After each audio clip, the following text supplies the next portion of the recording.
दोस्तों नमस्कार।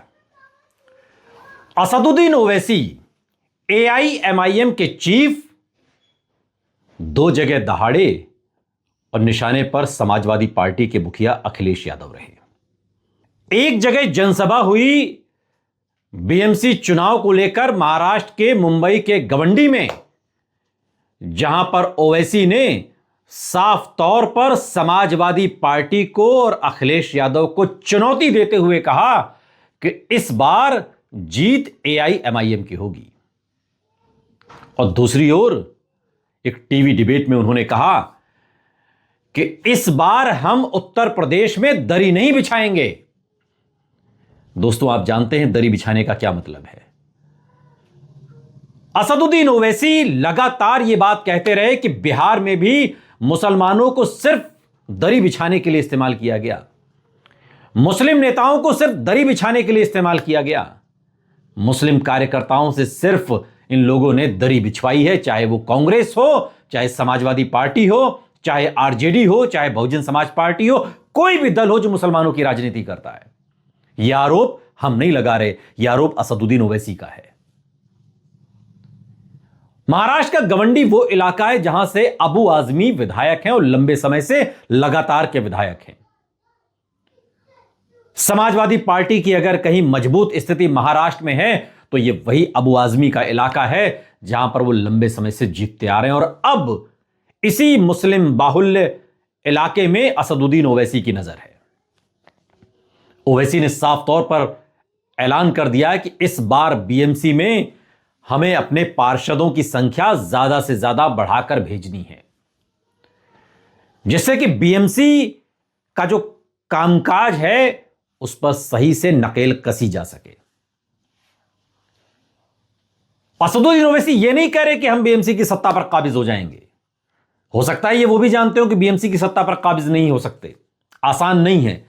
लेकिन बीजेपी, एनसीपी अजित पवार, शिवसेना शिंदे और उसके बीच कांग्रेस, समाजवादी पार्टी, इन सारे दलों के बीच असदुद्दीन ओवैसी की मौजूदगी यह एहसास करा रही है कि आप उन्हें हल्के में नहीं ले सकते। बिहार में जो 5 सीटें असदुद्दीन ओवैसी की पार्टी ने जीती है, उससे जो एक माहौल सेट हुआ है, उस माहौल के सेट होने से यह है कि अब मुसलमान असदुद्दीन ओवैसी को अपना जो नेता के तौर पर देखने लगे। वो हैदराबाद के सिर्फ सांसद नहीं रह गए, हैदराबाद के सिर्फ नेता नहीं रह गए। असदुद्दीन ओवैसी की पकड़ उत्तर भारत में बढ़ रही है और महाराष्ट्र में तो उनकी पहले से जीत होती रही है। सांसद जीतते रहे हैं, विधायक जीतते रहे हैं, पार्षदों पर वो दांव खेल रहे हैं। लेकिन समाजवादी पार्टी को जिस तरीके से असदुद्दीन ओवैसी आड़े हाथों ले रहे हैं, उससे एक बात साफ हो रही है कि उत्तर प्रदेश के आगामी पंचायत चुनाव, जहां पर दो हाथ करने की तैयारी है, जिसे उत्तर प्रदेश विधानसभा चुनाव का लिटमस टेस्ट के तौर पर देखा जा रहा है, ट्रेलर के तौर पर देखा जा रहा है, उससे आगे 2027 के विधानसभा चुनाव में असदुद्दीन ओवैसी साफ तौर पर अब उस दिशा में आगे बढ़ते हुए दिखाई दे रहे हैं जहां पर वो अखिलेश यादव से गठबंधन नहीं करने वाले।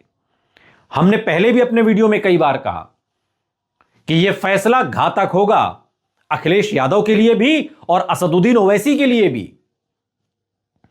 आप लोग एक ही फ्रेम की राजनीति करते हैं।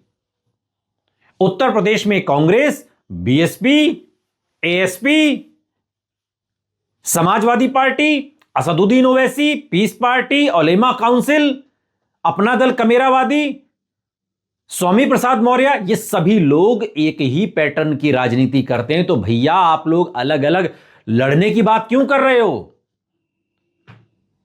ओवैसी साहब क्यों अकेले अकेले लड़ना, या अखिलेश जी क्यों अकेले अकेले लड़ने की बात, इस तरीके की चीजें करना? और अगर आप इस तरीके की चीजें कर रहे हैं तो फिर आप एक बात समझ लीजिए कि मुख्यमंत्री की गद्दी आप लोगों से बहुत दूर है। बीजेपी एक बड़ी पार्टी है, 10 साल से उत्तर प्रदेश की सत्ता में है। बीजेपी से अगर आपको लड़ना है तो बीजेपी की पिच पर जाकर आप नहीं लड़ सकते, आपको अपनी पिच पर लड़ना पड़ेगा। और अपनी पिच पर लड़ने के लिए आपको एकजुट होना पड़ेगा। लेकिन एआईएमआईएम के चीफ असदुद्दीन ओवैसी के तेवर बता रहे हैं कि वो समाजवादी पार्टी के साथ गठबंधन करने के पक्ष में नहीं हैं। अभी पिछले दिनों जब लखनऊ में थे ओवैसी तो उन्होंने कहा था कि हमारा गठबंधन अपना दल कमेरावादी की नेता पल्लवी पटेल के साथ है, आगे इसमें आजाद समाज पार्टी या कुछ और दल जुड़ेंगे ये भविष्य के गर्भ में है। लेकिन महाराष्ट्र के गवंडी से और एक टीवी डिबेट में यह कहना कि अब उत्तर प्रदेश में मुसलमान दरी नहीं बिछाएगा, यह साफ संकेत दे रहा है कि जो डिप्टी सीएम की बात बिहार में कही गई थी, जब मुकेश सहनी को महागठबंधन ने डिप्टी सीएम अनाउंस किया था तब यह कहा गया था कि 2.5% वाला डिप्टी सीएम और 15 से 18% वाला दरी बिछाएगा। ओवैसी ने साफ कर दिया कि हम दरी नहीं बिछाएंगे, यानी कि दावा डिप्टी सीएम की पोस्ट पर भी हो सकता है। गठबंधन में सीटें 2-1 इधर उधर चलेंगी, लेकिन आत्मसम्मान के साथ में पूरा न्याय होना चाहिए। असदुद्दीन ओवैसी के तेवर बता रहे हैं कि उत्तर प्रदेश के विधानसभा चुनाव में यह राह इतनी भी आसान नहीं है। पिछली बार 100 सीटों पर लड़े और दर्जनों सीटों पर सपा को नुकसान पहुंचाया। इस बार 200 की तो अपनी तैयारी है और छोटे छोटे दलों के साथ गठबंधन होता है तो पूरी 403 विधानसभा सीटों पर असदुद्दीन ओवैसी ताल ठोंकने की तैयारी कर रहे हैं। यह इशारा, यह संकेत दे रहा है कि अभी भी अगर आपको बीजेपी से लड़ना है तो आपको एकजुट होना होगा, वरना फिर यह चुनाव आपके किसी काम का नहीं है।